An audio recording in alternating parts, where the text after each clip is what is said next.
Et bonsoir. Bonsoir à tous, bonsoir à toutes. Est-ce qu'on m'entend? Est-ce que ça fonctionne? Est-ce que ça fonctionne? En tout cas, on a une première image. On m'entend. Bonsoir les amis. Bonsoir gentes dames et damoiseaux. Comment allez-vous? Comment allez-vous? En direct de ma voiture, comme la dernière fois. Je vais remonter le chat. Oui, parce que j'ai beaucoup moins de matos que d'habitude, là, forcément. Donc, je vais faire les choses un peu plus manuellement. J'espère que vous allez bien. Salut Little Okami, qui est juste à côté de moi. Salut Octopoulpe, salut Some Queens. Comment allez-vous? Bah écoute, on est nickel, on est plutôt bien installé. On va se faire un petit live astronomie des familles, ça va être bien cool. Je suis un peu stressé, je vous avoue, hein. J'aime bien faire bien les choses, vous me connaissez. Et bah du coup, ouais, c'est un peu le stress, quoi. Salut Severus. Salut Lord Doom. Salut Octopoulpe, je sais plus si je t'ai dit bonsoir.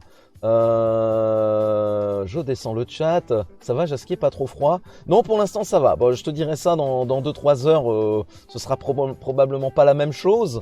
Mais pour l'instant ça va, tout va bien. Déjà prêt pour Halloween. Comment ça va, Severus? On m'entend bien. Salut Elenou, salut Waxy. Salut Jungle. Comment ça va? Tadam.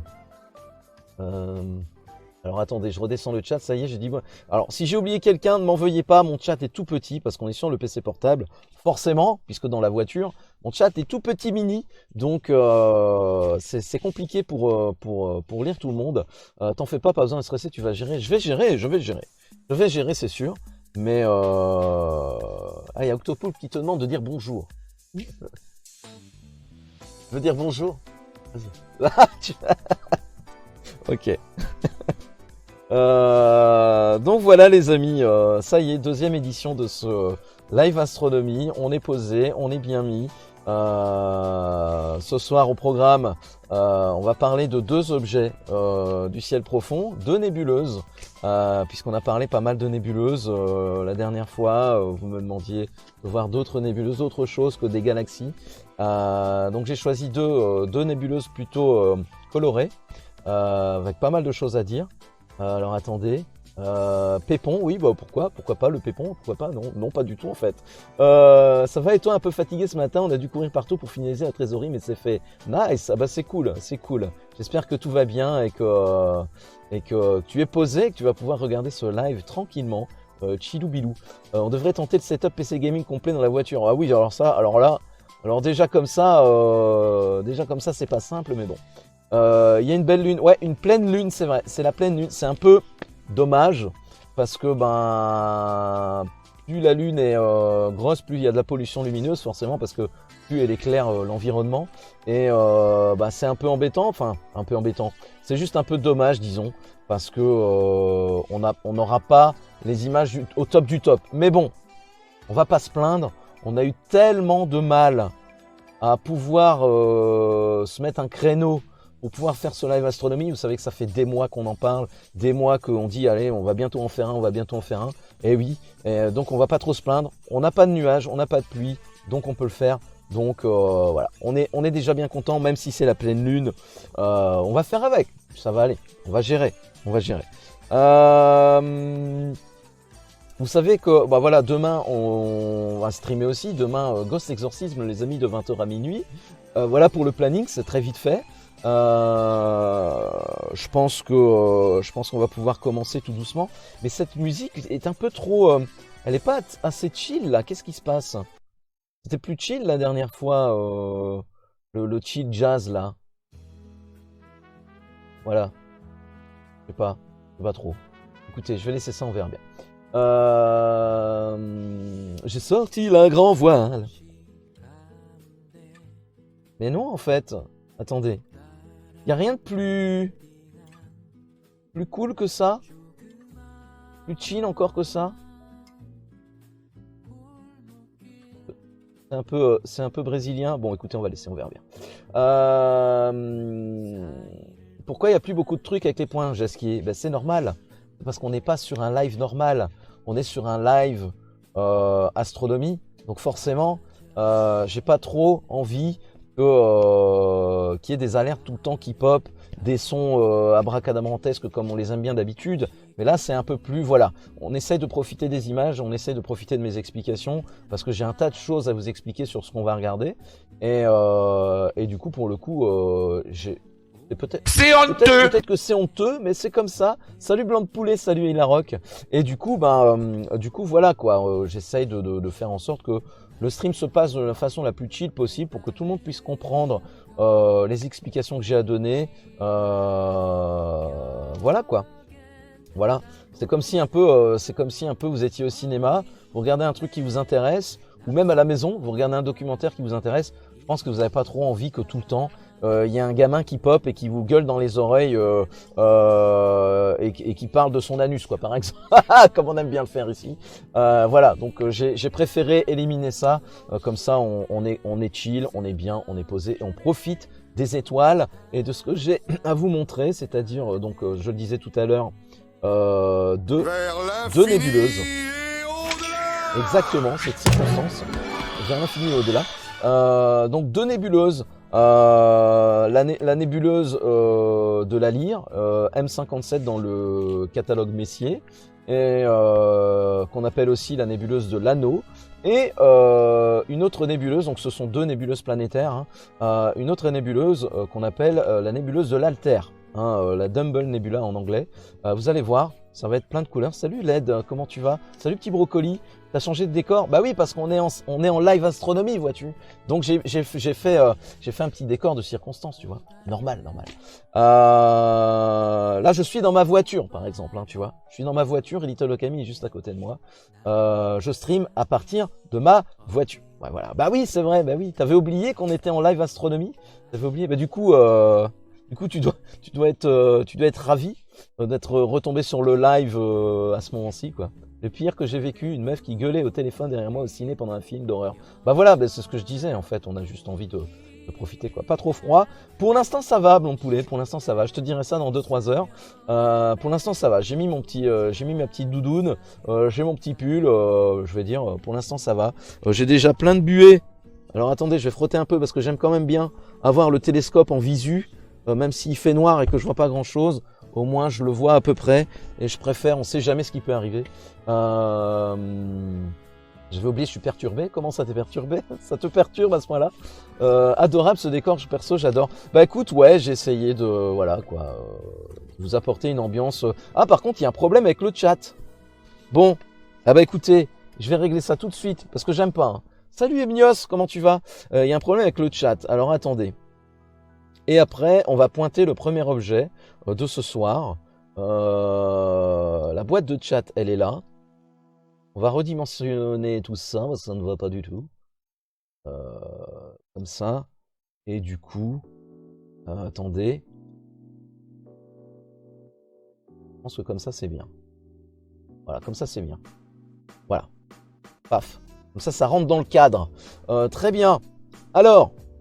Je vais pointer le premier objet du ciel profond de ce soir. J'ai vu un film, ça m'a mis une claque de déprime. Ah bon? Mais tu vas te refaire. Comment ça va, Emnios? Salut Fabienne. Il n'y a pas un bouton donation? Ah non, j'ai pas activé les donations sur la chaîne. J'ai activé les dons en bits et les dons en sub. C'est vrai que je vais peut-être commencer à penser à vous donner la possibilité de faire des dons si vous avez envie. En fait, en réalité, Fabienne, tu es la première à me parler de la donation. Jusque-là, personne ne me l'a demandé. Donc, je me disais, bon, la donation, est-ce qu'une petite chaîne encore comme nous se permet de demander, de faire des donations? Bon, je pense que voilà, c'est un peu... Je sais pas. Mais voilà, si vous voulez, je mettrai en place le système de donation si vous voulez, quoi. T'as pensé à prendre un EMF avec toi au cas où tu pourrais avoir une petite visite? Et j'espère que non, parce qu'en plus, vous le verrez en direct, du coup, ça serait un peu bizarre. Super, et toi? Bah écoute, ça va. Je suis un peu stressé, Emnios, je t'avoue, parce que ce n'est que la deuxième fois qu'on fait un live astronomie. La première fois, ça s'était super bien passé. Mais vous savez qu'avec mon bol, on a toujours des petits soucis techniques. Là, pour l'instant, tout va bien. Donc, on verra. Les donations sont plutôt les bits. Ouais, c'est ça. Hein. Nous, c'est vrai qu'on préfère les bits, mais bon. Après que Jaskin ayant... Attends. Voilà. Et en plus, on a des alertes spéciales qui suivent avec le décor. Merci beaucoup, Emnios, pour ton sub. Depuis le temps que je l'attendais. Merci beaucoup, Emnios. Deuxième mois. Merci beaucoup pour ton deuxième mois. Ça fait grand plaisir. Merci beaucoup. Du coup, Severus, après que Jaskin ayant pu payer sa facture de gaz, est parti vivre dans sa voiture. Non, c'est faux. Grosse voiture, voiture moyenne. C'est un mini SUV en fait. C'est un T-Cross, c'est Volkswagen T-Cross. Voilà. Comme ça, tu sais exactement ce que c'est. Et on a de la place, on a de la place. Et merci encore Emilion, ça fait grand plaisir. Imaginez, on voit un visage qui fait coucou derrière. Tout peut arriver, on ne sait pas. Hein. On est là au milieu des champs, dans un village à une 15aine de kilomètres de chez moi. Vous allez me dire, mais pourquoi? Bah oui, parce que en pleine ville, beaucoup de pollution lumineuse, comme je vous disais tout à l'heure, comme par exemple avec la Lune. Donc on s'éloigne de la ville pour éviter tous les éclairages publics et tout ça. Essayer d'avoir une image la plus belle possible. Bon, on va plus trop traîner. Ça fait déjà... Nani, ça fait déjà presque une demi-heure que je discute. Bon choix comme voiture, merci beaucoup. Je vais lancer... on va pointer le premier objet de la soirée, qui n'est autre que M57, donc dans le catalogue Messier, la nébuleuse de l'anneau. Et voilà, vous pouvez voir en direct, plutôt par là, voilà, par là, comme ça, le télescope qui est en train de chercher tout seul. Oui, parce qu'il est équipé d'un GoTo, évidemment, l'électronique, évidemment. Donc il est en train de chercher tout seul le premier objet qu'on va regarder ce soir. Et quand il bloque comme ça, il me fait stresser. Mais pas de problème, on va le laisser travailler. Il va nous trouver ça. C'est pratique, ouais, c'est pratique. Disons que c'est un télescope pas mal à la pointe, de fabrication française. Voilà, ça y est. Voilà. Il nous a trouvé, donc M57, la nébuleuse de l'anneau, ou appelée aussi communément la nébuleuse de la lyre. Dans la voiture, ça va, vous en faites pas. Oui, on est bien. Non, on est bien. Pour l'instant, on est bien. Voilà, donc le premier objet, c'est ça. Je vais activer une option qui permet au télescope de nous donner... en fait, il va stacker les images. Donc c'est un terme anglais. Il va en fait empiler les images. Et au fur et à mesure, on aura une image de plus en plus jolie. Vous voyez, ça commence déjà à être plus beau, quoi. Pendant qu'il fait son taf, on va le laisser faire. Pour l'instant, vous voyez un anneau un peu flou au milieu de l'écran. C'est la nébuleuse en question. C'est la nébuleuse de la lyre. Sur Discord, vous avez été pas mal à me demander, à me poser des questions, notamment après la fin du dernier live astronomie. Vous vouliez savoir, vous voulez que je vous explique plus en détail. Salut Eran et Aran. Vous vouliez savoir un peu plus en détail ce que c'est une nébuleuse, comment ça se forme. Donc on va commencer par ça. Je vais vous expliquer ce que c'est réellement une nébuleuse. Quelques-uns m'ont demandé aussi sur Discord que je leur explique la vie d'une étoile, le cycle de vie d'une étoile. Donc la vie, la naissance, la vie et la mort d'une étoile. Et d'ailleurs, je crois que c'était toi, Sam Queen. Je suis plus certain, mais je crois que c'était toi. Et eh bien, c'est un sujet que j'ai prévu de vous expliquer. Donc tout est dans mes notes, tout est dans mes fiches. J'ai prévu tout ça et je vais vous expliquer tout ça tout de suite. C'est trip, on dirait. Alors attendez, parce que du coup, j'ai loupé des messages. Je suis curieuse du matos que tu as et de son prix. Ça me plairait trop d'en avoir un. C'est très très cher. Voilà. L'astronomie c'est cher. Hein. Enfin, l'astronomie c'est cher. Oui et non. L'astronomie petit budget ça existe, mais forcément plus tu vas sur des optiques de bonne qualité, hein, plus c'est cher, mais plus tu as des images excellentes aussi. Voilà. Je ne veux pas te dire ce que coûte mon télescope. Mais dis-toi que oui, c'est plusieurs milliers d'euros. Hein, c'est plusieurs milliers d'euros. On dirait un passage portail. Ouais, c'est vrai, on peut dire ça, on peut dire ça. On verra mieux après ce que c'est. Je pourrais zoomer ensuite et vous verrez mieux ce que c'est. Vous allez bien et quel bonheur de voir le ciel. Exactement, on va très bien, Eran, merci beaucoup. Salut, hurry up, comment tu vas? Alors écoutez, on va commencer tout de suite. Donc, je vous disais, vous me demandiez de vous expliquer plus en détail ce qu'est une nébuleuse. Eh bien, une nébuleuse, là vous en avez une sous les yeux, donc M57, hein, nébuleuse de la Lyre, la nébuleuse de l'Anneau. Une nébuleuse, c'est un nuage interstellaire, donc ça veut dire que c'est un nuage qui se situe, on le situe entre les étoiles, c'est comme ça qu'on le situe. C'est un nuage de gaz interstellaire qui est formé donc de gaz et de poussière. Donc là, c'est une nébuleuse planétaire qu'on est en train de voir. Rien à voir avec les planètes. Je vais vous expliquer ce que c'est exactement. Les nébuleuses brillantes rayonnent la lumière du gaz qui les compose. Donc ça, ce sont les nébuleuses à émission.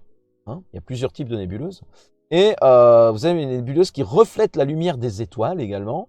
Ça, c'est ce qu'on appelle les nébuleuses à réflexion. Il y aura quelques termes un peu techniques, c'est normal. Si vous avez des questions, n'hésitez pas.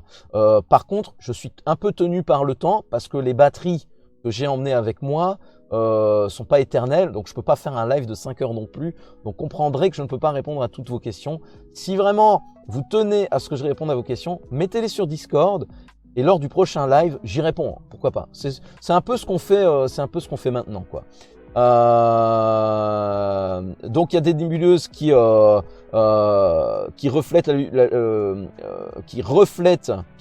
de la lumière elles-mêmes, donc les nébuleuses à émission, et des nébuleuses qui reflètent la lumière des étoiles, des nébuleuses à réflexion. Il y en a qui font les deux. Bon, les nébuleuses sombres, il y a aussi des nébuleuses sombres. Alors ça, ce sont des nuages de gaz et de poussière qui eux ne sont pas illuminés. Petite photo. Petite photo. Des nébuleuses planétaires. Alors, je vous disais, rien à voir avec les planètes. Je vais vous expliquer ce que c'est exactement. Salut Alénou, comment ça va? Les nébuleuses planétaires sont des coquilles de gaz. Hein, c'est toujours du gaz, hein, en somme, du gaz et des poussières, hein, toujours. Éjectées par les étoiles en fin de vie. Du coup, Some Queen, ça te donne déjà une petite idée de ce qui se passe quand une étoile meurt. Voilà. Ça te donne déjà une petite idée. Moi, ce que j'ai toujours voulu voir, c'est des étoiles qui meurent. Le fait qu'elles s'effondrent sur elles-mêmes, ça a l'air ouf à voir. Oui, alors après ça, tu sais, ça va tellement vite qu'on peut pas l'observer. Enfin, on pourrait, mais pas avec nos instruments. J'en étais où? Donc jusqu'au début du XXe siècle, c'est quand même encore assez récent, le terme nébuleuse est utilisé pour évoquer tout objet céleste d'aspect diffus. Hein. C'était générique. Hein. Salut Melou, comment tu vas? En 1920, l'astronome Edwin Hubble, et ce nom doit vous dire quelque chose, Edwin Hubble, j'imagine que ça vous parle, eh bien il démontre en 1920 que l'aspect nébuleux de certains astres que l'on peut observer est uniquement dû à la résolution insuffisante des instruments utilisés. Ben oui, la technique évolue. Ça va nickel, et toi Jaja? Ben je vais très bien, merci beaucoup. Nébuleuse égale supernova, je vais t'en parler. Je vais t'en parler. Tu vas comprendre. Voilà. J'en étais où? Depuis cette date, une nébuleuse est caractérisée par toute région du milieu interstellaire particulièrement riche en gaz. Généralement, c'est de l'hydrogène, pardon. Je vous rappelle que l'hydrogène, c'est l'élément, salut Cyral, c'est l'élément le plus commun, le plus répandu dans l'univers. Ou en poussière interstellaire, soit les deux. Alors, comment se forme une nébuleuse? Comment se forme une nébuleuse? Lorsqu'une étoile disparaît, et ça fait partie de ta question, Some Queens, de la dernière fois sur Discord. Lorsqu'une étoile disparaît, il se produit une gigantesque, dur à dire, explosion que l'on appelle, Severus, t'as mis dans le mille, une supernova. Exactement. Donc l'étoile explose, on appelle ça une supernova. Un nuage de gaz et de poussière se forme lorsque les débris sont projetés par l'explosion. Ça, c'est pas difficile à imaginer. Eh bien ça, c'est la nébuleuse. Donc l'étoile explose, on appelle ça une supernova. Le gaz et les poussières, tout se dilate dans l'univers. Hein, Et c'est ce qu'on peut observer là par exemple, c'est ce que vous observez. Ce sont les nuages de gaz et les poussières qui sont dispersés dans l'univers suite à l'explosion d'une étoile en supernova. Voilà. J'ai rien capté mais c'est joli. Mais là t'as dû comprendre quand même, t'as dû comprendre. Explosion, quand tu fais exploser un truc, imagine, t'as déjà vu dans les films, Melou, quelqu'un qui envoie une grenade, hein, ça explose. Il y a tout un nuage qui se forme, machin. Eh bien, c'est la même chose en gros. En gros, c'est la même chose, sauf que c'est à l'échelle de l'univers. C'est ce qui va arriver à notre étoile, par exemple, le Soleil. Le Soleil qui est notre étoile, en fin de vie, eh bien, à un moment donné, je vous expliquerai les phases tout à l'heure, mais à un moment donné, il va éjecter ses couches extérieures, il va exploser en supernova et on pourra observer donc une nébuleuse qui sera formée issue de cette explosion. J'en étais où? Un nuage de gaz et de poussière se forme lorsque les débris sont projetés par explosion, c'est la nébuleuse, voilà, c'est ce que je vous disais. Une étoile très massive peut provoquer une explosion très violente, forcément, vous l'aurez compris. Plus c'est gros, plus ça fait du bruit, plus c'est violent. Les étoiles se forment dans les nébuleuses, du bruit non, hein, parce qu'il n'y a pas, voilà, il y a pas de bruit dans l'espace, faut le savoir. Hein. Pour qu'une onde sonore parcourt un espace, je vais vous le dire autrement, une onde sonore ne parcourt pas le vide. Voilà. Pour ça, il n'y a pas de bruit dans l'espace. Et c'est pour ça d'ailleurs que le film Interstellar, si vous l'avez vu, est très bien. Parce que la plupart du temps, il n'y a pas de bruit. Parce que ça reflète bien la réalité. C'est vraiment un très bon film, je vous le conseille d'ailleurs. Les étoiles se forment dans les nébuleuses. Ah oui, bah oui, pourquoi? Bah du coup, vous allez me dire, bah attends, tu viens de dire que c'était la fin d'une étoile. Ouais. Sauf que c'est un cycle perpétuel. Les étoiles meurent, les étoiles créent des étoiles.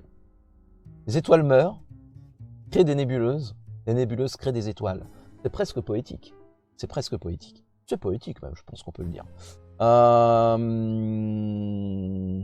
Les étoiles se forment dans les nébuleuses sous l'effet de la gravité. Les gaz, vous savez ce que c'est la gravité, les gaz tournent très rapidement, ce qui a pour effet d'augmenter la température. Ben oui, ça on l'a tous appris en cours de chimie physique.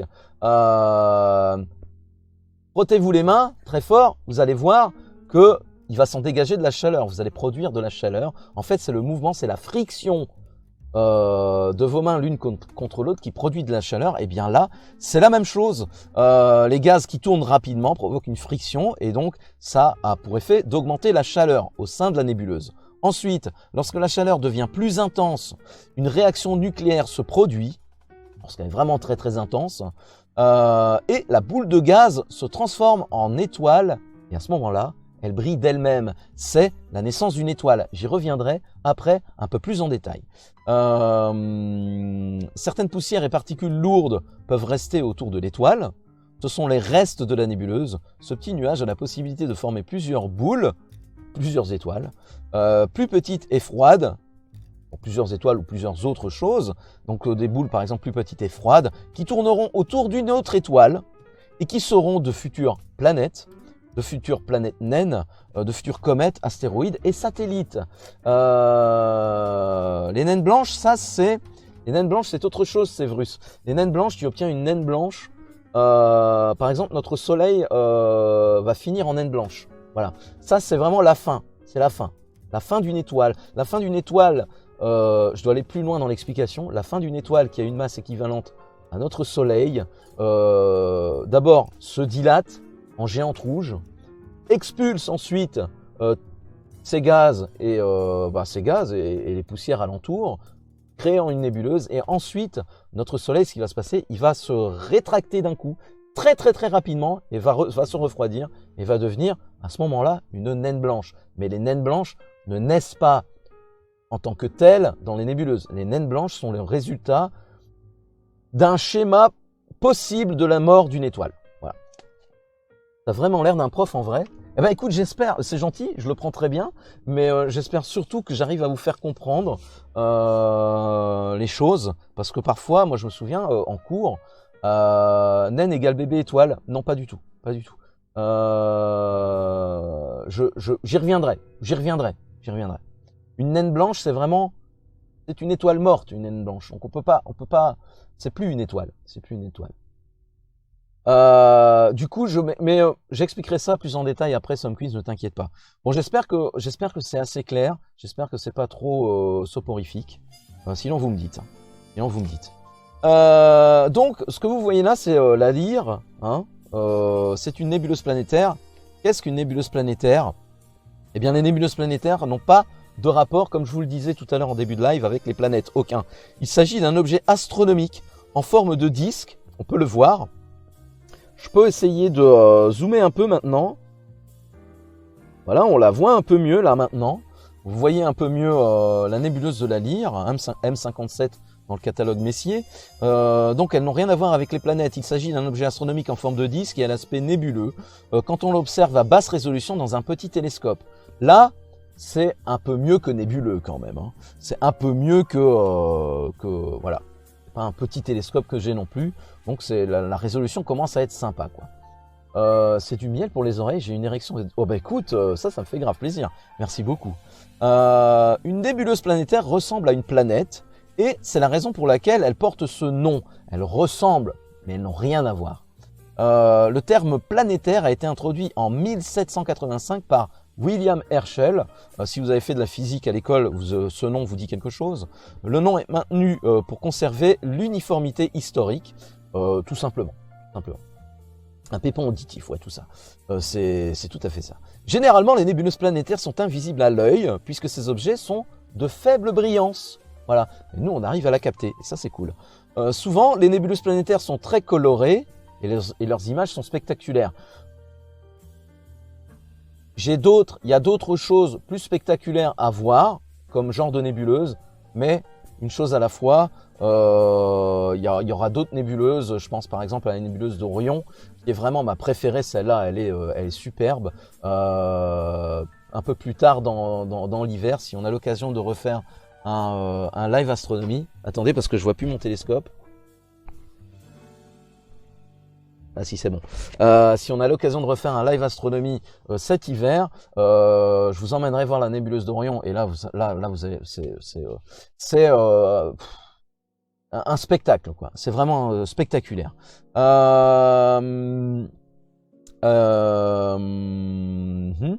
Cependant, la véritable nature des nébuleuses planétaires est restée inconnue pendant longtemps jusqu'au milieu du 19e siècle, lors des premières observations spectroscopiques. Eh oui, bah oui, parce que avec le temps est venue la spectroscopie et là on a pu voir des choses vraiment avec beaucoup plus de détails. Il avait bougé télescope Jasquier, tu aurais plus d'images. Oui, c'est vrai. Bien. Parlons maintenant exactement de la nébuleuse que nous voyons ici, M57 dans le catalogue Messier, la nébuleuse de la Lyre, encore appelée la nébuleuse de l'Anneau. M57 figure parmi les objets les plus connus et les plus regardés par les observateurs. Vous allez comprendre pourquoi. C'est une nébuleuse planétaire, relique d'une étoile en fin de vie, c'est ce que je vous expliquais tout à l'heure, dont les gaz expulsés il y a quelques milliers d'années nous apparaissent sous la forme d'un anneau remarquable. C'est vrai que là, on voit clairement l'anneau, quoi. Petite, elle est aussi brillante et assez facile à pointer. C'est véritablement l'une des vedettes du ciel estival. Voilà pourquoi c'est l'une des plus connues. Elle est facile à trouver, elle est brillante, elle est assez brillante, elle est très facile à observer. Et du coup, c'est ce qui en fait une des stars du moment. Sa forme caractéristique lui vaut également le surnom de nébuleuse de l'Anneau, comme je vous le disais. Elle a entre 3000 et 6000 ans. C'est relativement jeune. C'est relativement jeune. C'est rien du tout à l'échelle de l'univers. 3000, 6000 ans, c'est même pas un clignement d'œil. C'est rien du tout, quoi. Est-ce que c'est dangereux de trop s'en approcher? Je pense tu sais, s'en approcher, c'est impossible. Les distances sont tellement grandes. Elle se situe à environ 2300 années-lumière de la Terre. Ça veut dire quoi? Ça veut dire qu'il a fallu, pour qu'on ait cette image, il a fallu que la lumière qui parcourt 300 000 km par seconde, imaginez, 300 000 km par seconde, il n'y a rien qui va plus vite que la lumière de toute façon. Eh bien, la lumière qui voyage à 300 000 km par seconde a mis 2300 ans pour arriver jusqu'à Twitch. Voilà. C'est dingue, donc impossible d'y arriver. Salut Lewi, comment ça se fait qu'on puisse savoir encore? Elle va jamais disparaître? Bien sûr qu'elle va disparaître, bien sûr, comme tout. Comme tout, elle va disparaître, mais ça s'est passé il y a 2300 il y a 2300 ans. Pardon, elle se situe à 2300 années-lumière, mais disons que la lumière met ce temps-là pour arriver, quoi. Du coup, oui, forcément. Du coup, tu peux te dire une chose, Lévi, c'est que quand tu regardes les étoiles, tu peux te dire que tu regardes quelque chose qui a probablement déjà disparu, parce qu'en fait, tu regardes dans le passé. Étant donné que la lumière a mis 2300 ans pour arriver, eh bien, ce que tu vois là, et je vous l'expliquerai encore un peu plus en détail après, mais ce que tu vois là, Lévi, c'est la nébuleuse telle qu'elle était il y a 2300 ans. Eh ouais, c'est dingue. Quand on y pense, c'est ouf. On va la voir disparaître, mais avec du ping. C'est un peu ça, ouais, c'est un peu ça. Mais un très très gros ping. Hein. Un ping de 2300 ans quand même. M57 est parmi les objets les plus connus du catalogue Messier. Elle a été découverte en 1779 par Antoine Darquier de Pellepoix. Que voici, notre cher ami Antoine Darquier de Pellepoix, qui est français. Il a découvert M57 en 1779. Voilà, comme ça vous l'avez vu. Vous voyez un petit peu avec quoi il travaillait à l'époque, c'est ouf. Et voici d'ailleurs sa maison. Eh oui, sa maison à Toulouse. Oui, parce que c'était un Toulousain. Voilà. On va revenir sur M51. Tac. Le diamètre réel de l'anneau est de... Alors déjà, rien que le diamètre fait 2,4 années-lumière. Salut Asbrid, comment tu vas? Donc vous regardez le point le plus haut, vous regardez le point le plus bas, vous faites une ligne qui relie le point le plus haut et le point le plus bas, eh bien, dites-vous que là, vous avez une distance de 2,4 années-lumière. C'est-à-dire que pour aller du point A au point B, donc du plus haut au plus bas, la lumière va mettre 2 ans et demi.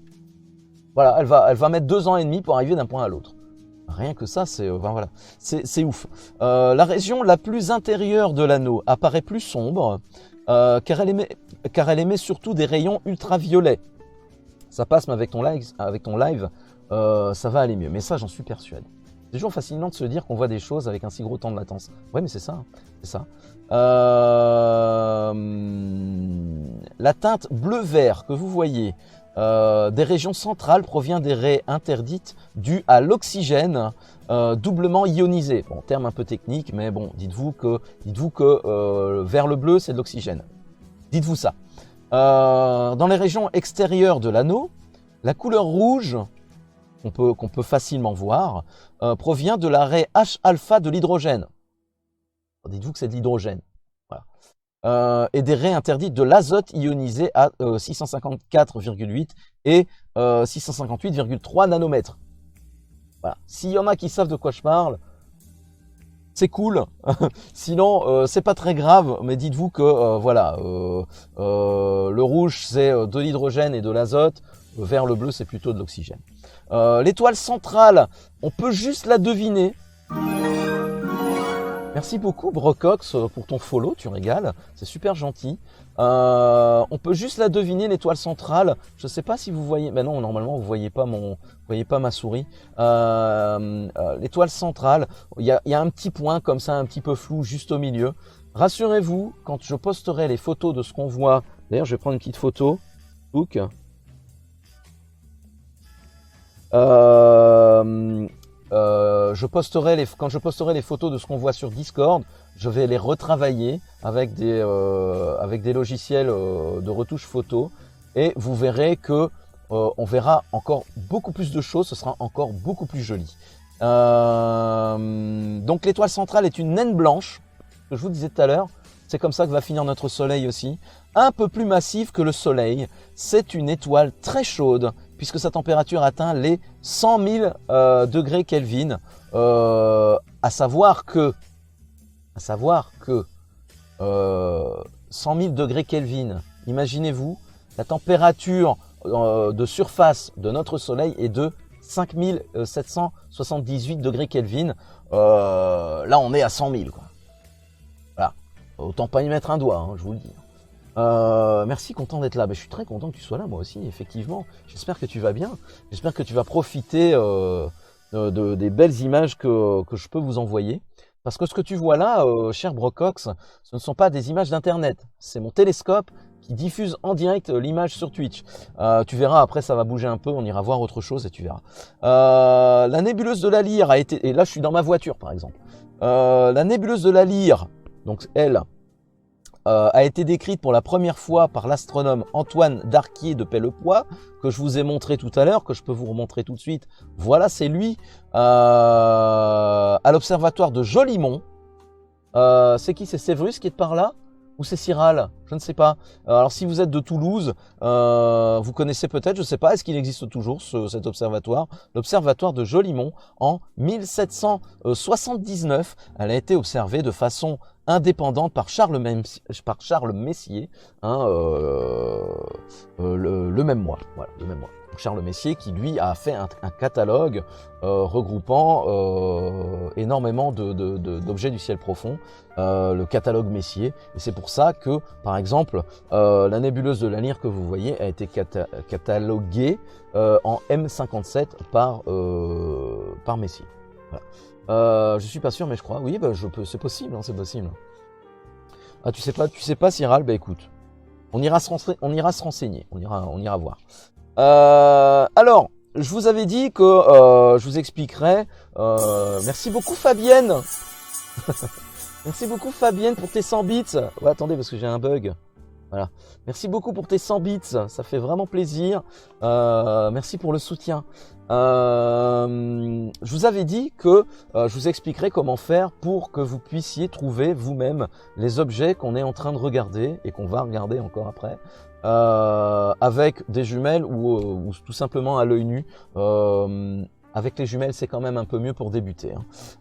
Mais bon, voilà. Si vous voulez vous faire une idée de où se trouve cette nébuleuse. Alors attendez, faut pas que je me gourde d'image. Hop, voilà. La nébuleuse est présente dans le ciel de l'hémisphère nord et observable toute l'année. Bon, dans les meilleures conditions entre mai et septembre. Bon voilà, là on en a un peu dépassé, mais tout va bien, tout va bien. Elle se situe dans la Lyre. Donc vous voyez en haut à droite la Lyre, hein, donc la constellation de la Lyre, l'un des sommets du triangle d'été, ce qui facilite sa recherche quand elle occupe le zénith, ce qui est à peu près le cas maintenant. Elle est un peu redescendue parce qu'on n'est plus, on n'est plus vraiment en été. Salut Dreki, comment tu vas? Donc elle est un petit peu plus basse maintenant, mais elle est encore assez haute dans le ciel, c'est vraiment chouette. Sa magnitude n'est que de 8,8, elle est donc invisible à l'œil nu. Celle-ci, vous la verrez pas à l'œil nu. Faut quand même un peu d'équipement, mais ça reste abordable. Pour l'observer et distinguer donc l'anneau, il faut s'équiper d'un petit télescope ou d'une lunette astronomique. C'est pas la première fois que j'utilise ce terme, les amis. Souvenez-vous, par exemple, dans Phasmo, il y a, c'est c'est en dehors de la Willow, je crois. Il y a la Willow, la Tangle, enfin je sais plus. Il y a une lunette astronomique. Et bien voilà, avec une lunette astronomique, somme toute assez basique, de quelques centaines d'euros uniquement, vous allez pouvoir observer ce genre d'objet. Son diamètre apparent est assez faible, ce qui diminue sa visibilité effectivement. M57 se situe dans la Lyre, comme je vous le disais, entre les étoiles bêta et gamma. Donc si vous regardez l'image que je vous ai montrée, vous voyez, il est indiqué, il y a un rond à droite, il est marqué M57, vision amplifiée abandonnée. Ah merde. Ok, c'est pas grave. Je vais prendre une photo, paf. Il est indiqué M57 et vous avez deux étoiles, l'étoile bêta, l'étoile gamma, qui marquent les coins inférieurs de la constellation. Voilà. Pas tout à fait au milieu ni tout à fait sur la ligne qui relie les deux astres. M57 se repère facilement à faible grossissement grâce à sa brillance et à sa forme ovale. Voilà, donc je pense que déjà... Merci beaucoup Waxi pour le sub gift, le sub offert à à Fabienne, c'est très gentil. Bêta et gamma, oui, tout à fait. Tout à fait, bêta et gamma. Bêta, c'est donc la lettre grecque, c'est un B comme ça, avec la verticale de la lettre qui descend un peu. Et gamma, c'est comme un Y. Voilà. Si tu regardes bien sur l'image, à droite, tu as bêta, à gauche, tu as gamma. Voilà. Donc, il est indiqué M57, entouré d'un rond bleu. À droite, tu as bêta. Et à gauche, tu as gamma, et à peu près entre les deux, tu as M57. Voilà. Moi, ce que je vous conseille de faire, c'est de télécharger, par exemple, une application qui vous permet de visualiser en temps réel et de trouver très facilement les objets dont on parle. C'est encore le plus simple. Sinon, vous avez des cartes du ciel aussi. Il y a des applications qui sont gratuites pour ça. Vous allez trouver très facilement. J'avais déjà indiqué ça sur Discord, mais si vous voulez, je le réindiquerai. Je vous disais donc que et merci beaucoup Dreki pour le raid. Malheureusement, j'ai pas d'alerte ici. J'ai pas d'alerte pour les raids. Malheureusement. Mais je te remercie. Ça fait grand plaisir. C'est super gentil pour les stats. L'appli, ouais, il y a Star Walk 2, il y en a d'autres qui sont vraiment bien. Moi, je vous invite à aller voir ça. Je jette un petit coup d'œil de temps en temps vers le bas parce que c'est mon téléphone qui est relié au télescope et qui retransmet sur l'ordinateur.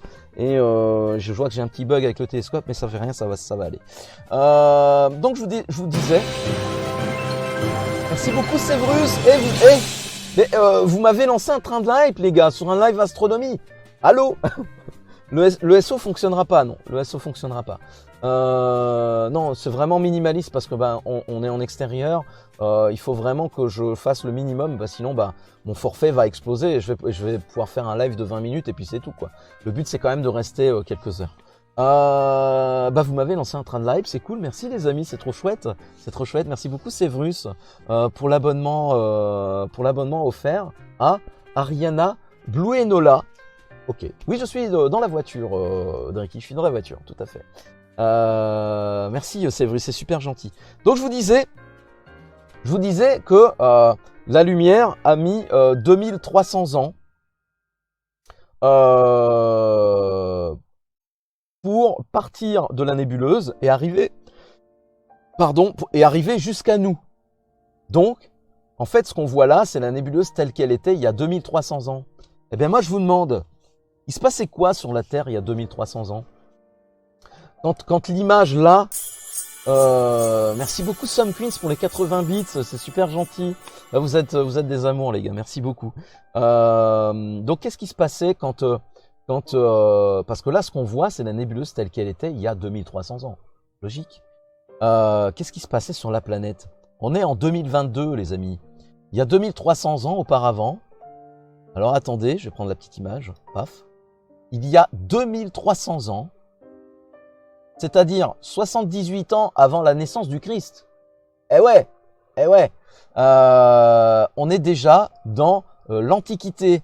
On est dans l'Antiquité, pour vous situer, 52 ans. Donc on est, donc vous voyez, préhistoire, Antiquité, là c'est à peu près au milieu là de la ligne du temps. Donc voilà, on se situe là. Et pour vous situer, 52 ans avant la naissance du Christ, faut que je prenne ma petite image. Paf, ah non, c'est pas celle-là. Elle est où? Ah non, j'ai pas d'image pour ça. Mais lol, ah bah oui, mais forcément. 52 ans avant la naissance du Christ, Vercingétorix déposait les armes aux pieds de Jules César. C'est la conquête de la Gaule par les légions romaines. Voilà. Eh bien, on en est là. C'est beau quand même de se dire que l'image que vous voyez là, elle date de ce moment-là. Voilà. Voilà. Là, l'image, elle date de 78 ans avant la naissance du Christ. Magnifique. Je trouve ça, je trouve ça assez poétique. Je trouve ça vraiment, je trouve ça plus parlant que de parler de vitesse de la lumière ou d'année-lumière. Je trouve ça plus parlant de vous l'expliquer comme ça. Bien. Je vais vous parler de 2-3 choses encore et après on fera un petit quiz si vous voulez. Un quiz. La bataille d'Alésia, c'est possible. Le jour où César a eu la Gaule. Bravo, bravo, j'apprécie, j'aime beaucoup. Quelques-uns m'ont demandé de vous parler du télescope James Webb. Bah oui, parce que vous savez, on avait jusqu'à présent, et on a toujours, le télescope Hubble, qui nous a donné des images. Attendez, je regarde s'il n'y a pas de souci avec mon télescope à moi, là. On est bon, hein, on est bon, il n'a pas bougé. On a toujours le télescope Hubble qui nous a fait profiter de sa technologie, qui nous a donné des images vraiment magnifiques pendant plusieurs décennies, me semble-t-il. Et maintenant, on a le télescope James Webb. Le télescope James Webb, le voici, c'est lui. Bim. Non, là, c'est pas mon télescope qui regarde le télescope James Webb. Là par contre, c'est une image, hein, les gars, que j'ai chopé sur Internet. Salut IC9, comment tu vas? Le télescope James Webb, c'est le télescope spatial le plus puissant jamais construit, fruit d'une collaboration internationale entre la NASA, l'Agence spatiale européenne, l'ESA, et l'Agence spatiale canadienne, l'ASC. Il est utilisé par des astronomes du monde entier. La puissance du télescope Webb aide les scientifiques à découvrir d'autres mondes, comme des exoplanètes. À en savoir plus sur le cycle de vie des étoiles. Du coup, grâce à lui, on peut répondre plus précisément à Some Queens quand elle me demande de lui parler de la vie, de la mort d'une étoile et de la naissance. Tranquille, et toi, ça fait un petit moment. Bah écoute, je vais très bien. Petit live astronomie très sympathique. Train de la hype terminé au niveau 1. Eh bien, merci les amis. Merci beaucoup. 2 abos et 180 bits. Merci beaucoup, vous m'avez régalé. Chouchou. Chouchou. Donc je vous disais, découvrir des exoplanètes, à en savoir plus sur le cycle de vie des étoiles, à dresser un portrait fascinant de l'aube de l'univers et à observer l'évolution des galaxies dans le temps. Grosse bébête, ouais, énorme bébête. Voilà, donc on peut grâce à lui découvrir d'autres mondes, voilà, un peu d'images poétiques ici. On peut découvrir les panaches glacés d'Encelade, par exemple. Attendez, je remets mes feuilles correctement. Voilà. Les panaches glacés d'Encelade seront étudiés avec le télescope Webb afin de mieux comprendre l'océan liquide caché sous la croûte de glace de cette lune de Saturne. Oui, puisque vous voyez Saturne, il y a des lunes, Encelade en fait partie. On essaye d'étudier Encelade et grâce à ce télescope, on y arrive. Webb permet aux scientifiques d'étudier les planètes du système solaire et d'autres systèmes planétaires à un niveau de détail inégalé. Effectivement, vous avez tous vu des images du télescope Webb circuler sur le web. Qu'est-ce qu'elle est bonne! Et vous avez pu profiter donc de sa technologie, des images juste sublimes, quoi. Il n'y a pas d'autre mot, magnifique. Il vise à déterminer de quels éléments ces planètes sont constituées et à révéler si, sur ces mondes, les conditions sont favorables à la vie. Le télescope pourrait même détecter des signes de vie extraterrestres, ce qu'on appelle les biosignatures. Comme il est possible d'observer l'univers dans l'infrarouge avec le télescope spatial Webb, les scientifiques peuvent aussi étudier les systèmes planétaires en formation. Ces jeunes systèmes, des disques protoplanétaires, on les appelle, contiennent des poussières qui bloquent la lumière visible et qui peuvent être étudiées uniquement à l'aide d'instruments comme ceux du télescope Webb.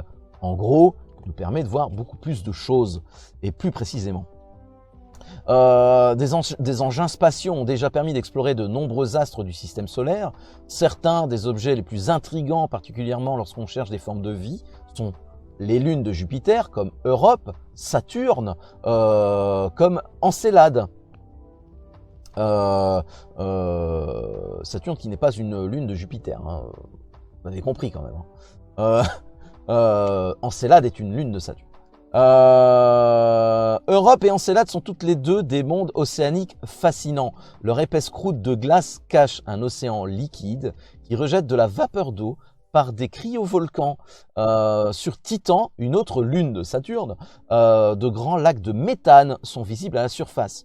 Au cours des dernières décennies, des astronomes ont aussi découvert des milliers d'exoplanètes des planètes en orbite autour d'autres étoiles que le Soleil. Ça, c'est ça, c'est la définition d'une exoplanète. Ces mondes diffèrent grandement les uns des autres, allant de grosses super-terres rocheuses à d'immenses Jupiter chaudes, Cédar. Voilà. Parlons un peu des étoiles, parce qu'on a vu que Webb nous permet aussi d'étudier un peu plus en détail les étoiles. Webb nous permet donc de mieux comprendre les étoiles. Les étoiles sont essentielles à la vie. Là, par exemple, je rejoins un peu ta question, Some Queens. On va parler de la vie des étoiles. Les étoiles sont essentielles à la vie, telle que nous la connaissons. S'il n'y avait pas les étoiles, les amis, on ne serait pas là. Car dans leur cycle de vie et de mort, elles forment les composants chimiques de la Terre. On va revenir un petit peu, je vais couper ça, on va revenir voilà, un petit peu à la lire. Levez les yeux vers les étoiles, elles peuvent sembler être des lumières permanentes dans le ciel nocturne, mais est-ce que vous saviez que les étoiles finissent par mourir? Bah oui, mais non, vous le saviez, parce que depuis tout à l'heure je vous parle de la vie et de la mort des étoiles, donc vous le saviez. La vie et la mort des étoiles forment les ingrédients qui composent la Terre, ce qui fait que les étoiles sont essentielles à la vie, telle que nous la connaissons. L'univers primitif contenait seulement les éléments chimiques suivants l'hydrogène, l'hélium, ainsi que de petites quantités de lithium et de beryllium. C'est tout. Durant leur cycle de vie, les étoiles créent des éléments de faible masse atomique. Il s'agit des 26 premiers éléments du tableau périodique. Vous savez, ce fameux tableau de Mendeleïev qu'on a tous connu à l'école. Donc les 26 premiers éléments du tableau périodique jusqu'au fer inclusivement sont créés par les étoiles. Sinon, pas d'étoiles, il n'y a pas de ça non plus. Salut Rowena, comment tu vas? Pour la plupart, quand les étoiles meurent, ces éléments légers se dispersent à travers l'univers, incluant vers des planètes comme la Terre. Donc elles ensemencent. Elles ensemencent. On peut extrapoler, se dire, en fait les étoiles créent des atomes. Voilà, différents atomes, les 26 éléments du tableau périodique, tels qu'ils les créent. Et ensuite, à la mort de ces étoiles, tout est expulsé et ces éléments viennent ensemencer la planète. Eh ouais. Alors, le cycle de vie des étoiles, on y vient. Alors attendez. Comment se forme une étoile? Alors ce que vous voyez, c'est un nuage moléculaire. Il y a même plusieurs nuages moléculaires. Au début de l'histoire de l'univers, chers amis, avant qu'apparaissent les étoiles et les planètes, de gigantesques nuages d'hydrogène et d'hélium ont commencé à se former. Écoutez bien parce qu'il y a un quiz après. Lentement, ces nuages ont acquis une masse suffisante pour que leur propre gravité entre en action. Ils s'effondrent un peu sur eux-mêmes. Ceci a produit des boules de gaz extrêmement denses, ça je vous l'avais déjà expliqué tout à l'heure. En d'autres termes, ils ont formé des étoiles. Voilà. Les grandes pouponnières d'étoiles sont ce que les astronomes appellent les nuages moléculaires. Vous en avez un exemple ici. Ce sont des réservoirs de molécules, alcool, ammoniac, vapeur d'eau, monoxyde de carbone et surtout de l'hydrogène. Je vous le disais, c'est vraiment l'hydrogène, il y en a partout. Ces nuages gisent entre les étoiles et font partie de ce qu'on nomme le milieu interstellaire. La densité y est très faible, 1000 molécules par centimètre carré. Un centimètre carré, c'est un dé à coudre. Eh ben, vous imaginez, il y a que 1000 molécules là-dedans. C'est minuscule, c'est rien du tout, c'est très très faible. Mais c'est déjà un univers très dense dans le milieu interstellaire qui contient 100 particules ou atomes par litre. Donc dans le milieu interstellaire, il y a 100 particules ou atomes par litre. Là, dans les nuages moléculaires, il y a 1000 molécules par centimètre carré. Donc c'est beaucoup plus dense. Sur Terre, on considère avoir réalisé le vide en laboratoire quand 1000 particules sont présentes par centimètre carré. Là, on estime qu'on a fait le vide. À partir de ce gaz raréfié, sur des volumes gigantesques, environ 100 années-lumière de long, la nature crée des étoiles par milliers et plus étonnamment des populations entières d'étoiles, d'origine commune dans un espace et liées entre elles par la gravitation. Un exemple connu est celui des Pléiades, on connaît tous les Pléiades, un amas ouvert d'étoiles situé dans la constellation du Taureau. J'ai une parlée d'Oli, je vois une tête au centre gauche. Tu vois une tête au centre gauche. Effectivement, on dirait presque quelqu'un qui regarde vers la gauche comme ça, hein, et peut-être même un bras en dessous. Hein, peut-être un bras, une épaule et peut-être même 2 jambes. Oui, c'est vrai. Je le vois aussi, je le vois aussi. Ah, c'est ça, c'est typique au cerveau humain, ça, hein, les amis. Pour fabriquer des étoiles, il faut de la matière en abondance. C'est-à-dire, pour l'essentiel, de l'hydrogène et de l'hélium, les 2 constituants principaux de l'univers que l'on rencontre dans ces immenses réservoirs que sont les nuages interstellaires. Il faut également que cette matière soit en situation de se concentrer suffisamment. Oui, sinon il y a rien qui se forme. Dans un nuage, la dilution du gaz est extrême. Or, une étoile ne parvient à s'allumer que parce que ses régions centrales, je vais vous montrer des images après, ça va être beaucoup plus parlant, sont parvenues à un haut degré de compression. De façon très générale, les conditions requises ne se rencontrent au total que dans les nuages de matière interstellaire les plus froids et les plus compacts. Donc ça n'arrive pas partout. Autrement dit, dans les nuages moléculaires géants, dont chacun rassemble suffisamment de matière pour former potentiellement des dizaines de milliers d'étoiles. Donc ce sont vraiment, comme je vous disais tout à l'heure, des pouponnières, des créateurs d'étoiles, quoi. Dans notre galaxie et dans ses congénères, on les rencontre principalement le long des bras spiraux. On a déjà vu des galaxies lors du premier live astronomie. Et d'ailleurs, il y a une galaxie dont j'avais fait la photo. Il y a même 2 galaxies. Donc la Whirlpool Galaxy qui est sur Discord, vous pouvez aller voir. On voit très bien les bras spiraux. Et bien voilà, on rencontre principalement ce genre de choses le long des bras spiraux. Les nuages moléculaires géants dans lesquels se forment les étoiles sont en général dans une situation d'équilibre relatif. Je vous explique. Dans un nuage moléculaire, la pression qui spontanément conduirait à sa dispersion y est globalement équivalente, donc ça s'équilibre, à la force de gravitation agissant elle en sens inverse. Donc il y a vraiment un équilibre entre la pression et la gravitation, ce qui fait que l'ensemble reste homogène. Mais dès que le nuage se cogne à un autre nuage, qu'est-ce qui se passe? Ou qu'il soit percuté par l'onde de choc créée par l'explosion d'une étoile proche, et là, il y a tout qui dérape. Et c'est là que ça devient intéressant. Donc dès qu'il y a quelque chose qui fait bouger un peu l'ensemble, un peu à l'échelle universelle évidemment, ça y est, il y a des choses qui se passent. Une région quelconque du nuage devient sous le choc plus dense et tout son bel équilibre se rompt. Dans ce cœur dense, comme on l'appellera, la gravitation vainc inéluctablement la pression. Donc c'est la gravitation qui est en train de gagner, donc c'est en train de s'effondrer. La portion de nuage concernée commence dès lors à s'effondrer sur elle-même. Sous son propre poids, une machine infernale se met ainsi en branle. Ne rigolez pas, voilà. Donc là, c'est à peu près ce qui se... Là, ce que vous voyez là, c'est, on peut parler de la naissance d'une étoile dans une pouponnière, dans un nuage moléculaire. Voilà. Réaction nucléaire, exactement. Elle arrive après, Séverus, elle arrive après. C'est Sauron. C'est beau, non? C'est beau, non?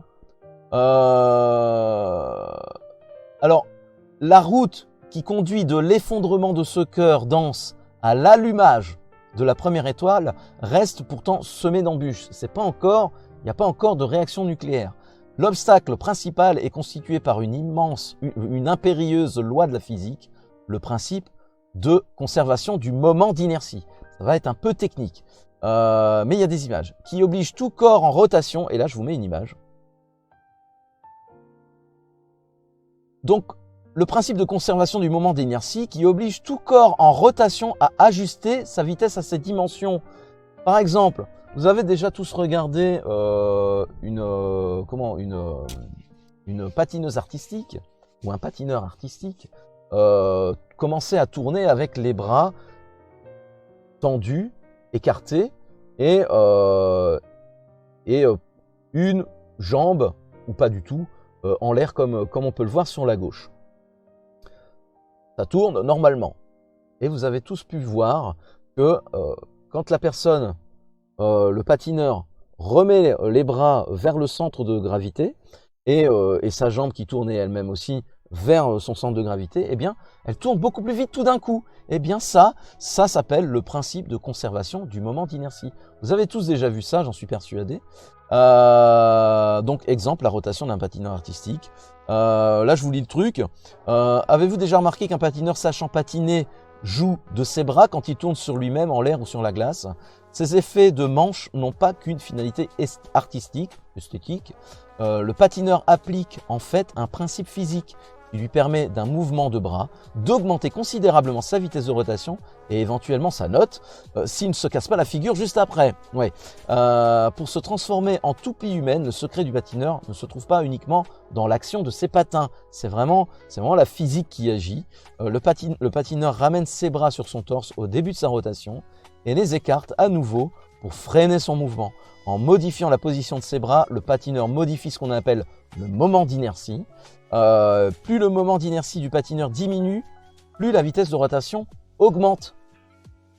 La masse du patineur est répartie autour de son axe de rotation, qui va de la tête jusqu'au pied, hein, on le voit.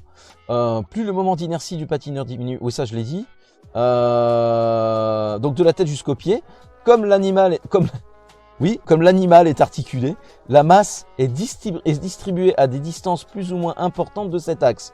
Pourquoi j'ai écrit l'animal? Il y a des moments j'ai écrit, je sais pas, comme l'animal est articulé. Je sais pas pourquoi j'ai écrit ça. Bref, bras tendus, c'est bizarre. Bras tendus, la masse des bras est plus éloignée de l'axe de rotation, augmentant ainsi le moment d'inertie. Lorsque le patineur les ramène sur son torse, le moment d'inertie diminue. Les variations du moment d'inertie sont d'autant plus importantes dans ce cas que celui-ci dépend du carré de la distance entre la masse et l'axe de rotation. L'homme est un animal, ouais, c'est vrai. C'est vrai. On va revenir à l'image 9. Voilà. Donc c'est le même principe en fait pour la naissance d'une étoile. Exactement le même principe. Revenons donc à notre étoile en formation maintenant. Nous venons de voir qu'un cœur dense n'a aucune raison d'être parfaitement immobile dans l'espace. Il tourne certainement sur lui-même. Bah oui, quand on regarde par exemple des vidéos d'astronomes, c'est qui le français là? C'est Peltier là, qui est parti sur l'ISS, donc la Station Spatiale Internationale. Bien souvent, il nous montre des images de trucs qui flottent dans le vide, autour d'eux, un bic, une goutte d'eau, de la bouffe, voilà. La plupart du temps, et même toujours, le truc est en mouvement. Thomas Pesquet, c'est ça. C'est ça, Thomas Pesquet. Le truc tourne, hein, il est en mouvement, c'est jamais inerte. Et bien là, c'est la même chose. Le cœur de l'étoile en formation est en train de tourner. Lors de la concentration de son rayon, cette rotation va donc s'accélérer inévitablement, logique, puisqu'il n'y a pas de frottement. Et cela jusqu'à ce que l'apparition d'importantes forces centrifuges finissent par bloquer la poursuite de l'effondrement. Donc bah oui, à un moment donné, ça tourne tellement vite. C'est comme quand vous êtes dans un manège. Vous n'êtes pas expulsé vers l'extérieur. Pourquoi? Parce que le manège va pas trop vite. Imaginez, si ça accélère, paf, d'un coup, qu'est-ce qui se passe? C'est pas difficile à comprendre et à s'imaginer. Vous allez être éjecté. Ça, c'est ce qu'on appelle la force centrifuge. Et donc je disais quoi? Lors de la contraction de son rayon, cette rotation va donc s'accélérer, et cela jusqu'à ce que l'apparition d'importantes forces centrifuges finisse par bloquer l'effondrement. N'oubliez pas qu'on disait que c'était en train de s'effondrer sur lui-même, puisque la gravité était en train de gagner à ce moment-là. Hop, ça s'effondre, ça commence à tourner de plus en plus vite, et à un moment donné, ça commence à tourner tellement vite que la force centrifuge reprend du terrain, et on revient à un équilibre entre la gravité et les forces d'éjection, si on peut le dire comme ça, la force centrifuge. Notre cœur de nuage en rotation se contente en première instance de s'étaler sous l'effet de la force centrifuge pour former un disque épais. Cette grosse galette, rendue opaque par la concentration de poussière qu'elle renferme, tourne cependant à une telle vitesse dans ces régions intérieures que le matériau qu'elle contient ne parvient pas en son centre. Donc pour l'instant, ça s'est équilibré et puis la force centrifuge a repris du terrain et toute la matière s'étale comme une galette, voilà, comme si on était sur le manège et puis qu'on se faisait éjecter tellement ça tourne vite. Eh bien voilà, vous voyez la matière qui s'étale autour parce que c'est la force centrifuge qui est en train de gagner. Autrement dit, la force centrifuge contrant efficacement la force de gravitation creuse au cœur de la galette un espace vide. On peut le voir. Donc là au milieu, vous avez quelque chose de très brillant. C'est l'étoile elle-même. Et au centre, il y a des espaces sombres qui sont formés parce que comme la matière est éjectée à cause de la force centrifuge, il y a un espace vide autour qui est en train de se former. Si aucun autre mécanisme n'intervenait, la contraction des portions de nuages aboutirait à la formation d'un anneau de gaz en rotation. Pas dur à comprendre. Mais en aucune façon une étoile. Deux nouveaux phénomènes vont heureusement sauver le processus de formation stellaire. En premier lieu, on doit tenir compte de la fraction, c'est un peu technique, la fraction du faible champ magnétique qui baigne la galaxie et qui se trouve piégée, oui parce que l'étoile se trouve dans la galaxie, dans une galaxie, et qui se trouve piégée par les fragments de nuages en contraction. Avec leur effondrement, l'intensité du champ augmente. Il devient alors assez puissant pour agir sur les ions, particules électriquement chargées du nuage, et au total, freiner quelque peu sa rotation dans les régions internes et d'en accélérer les régions périphériques. Voilà, dites-vous juste qu'il y a des interactions qui se font avec l'ensemble des autres protagonistes qui existent dans la galaxie, qui font que ça change un peu les vitesses, et donc ça freine un peu la rotation à l'intérieur, et ça l'augmente par contre dans les régions périphériques. Processus, ça s'appelle le processus d'évacuation du moment angulaire. Voilà, OSEF. Mais un second mécanisme encore plus efficace va aussi intervenir, et ça s'appelle la fragmentation de la masse gazeuse. Je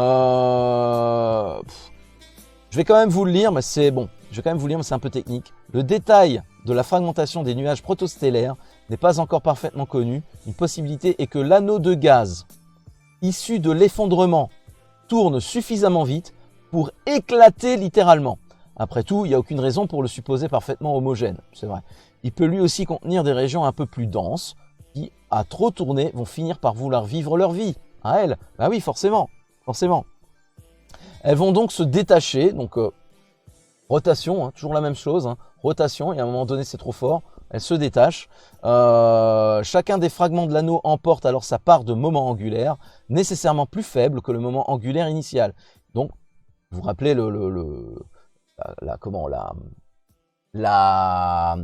pas la danseuse classique, mais la patineuse sur glace. J'en étais où?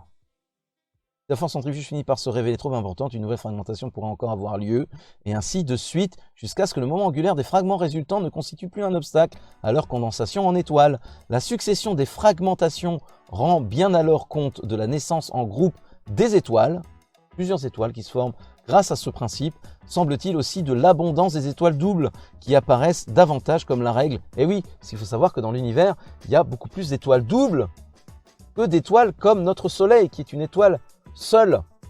Oh, Yodim, merci beaucoup pour ton raid, 76 personnes, oh my god, bienvenue à vous, bienvenue à tous, installez-vous, nous sommes en plein live astronomie, on parle de choses un peu techniques, merci beaucoup Yodim. Malheureusement je peux pas te faire de SO parce que c'est pas prévu, là je suis dans ma voiture, donc avec du matos un peu restreint, mon télescope, évidemment, du matos un peu restreint. Et du coup je vais vous faire profiter de ce qu'on est en train de voir pour l'instant. C'est super gentil, Yodim, bonsoir, merci beaucoup, salut Darkmind,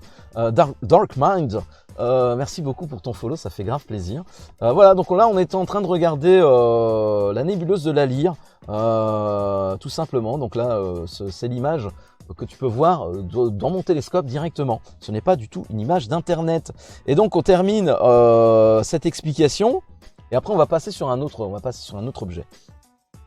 Donc je vous disais, la succession des fragmentations rend bien alors compte de la naissance en groupe des étoiles et semble-t-il aussi de l'abondance des étoiles doubles qui apparaissent davantage comme la règle alors que notre soleil solitaire est plutôt une exception, c'est vrai. Merci Einstein, bienvenue, bienvenue. Et merci Yodim pour ton follow. Merci beaucoup Dark Mind. Einstein, ça c'est circonstance, hein, vraiment. Et Yodim pour vos follow, ça fait super plaisir. Bientôt les 800 là, bientôt les 800. Merci Nono également. Installez-vous les amis, on va vous faire profiter de très belles images très très bientôt. Et puis après on fera un quiz. On en a bientôt fini.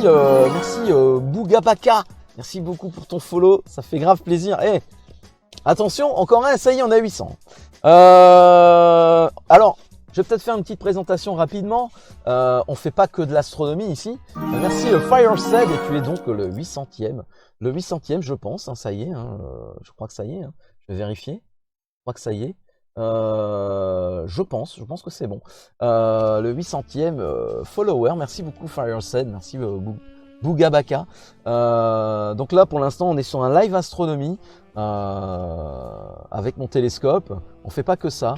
Normalement, la plupart du temps, ce qu'on fait, c'est voilà, chez Jasquier, dans la Jaja Family, c'est une chaîne multigaming. On joue beaucoup, notamment énormément à Phasmophobia. GG pour les 800, merci Ilarock, très gentil. 801 même. Et donc avec Fireset, ça fera 802, je pense.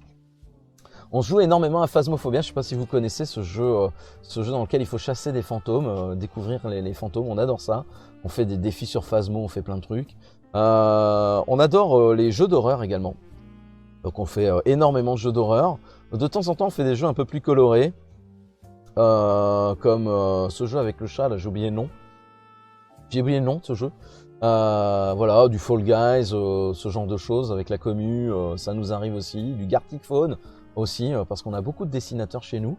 Voilà, on fait de temps en temps des reacts sur cette série américaine qui s'appelle Ghost Adventure. Donc c'est chasseurs de fantômes IRL.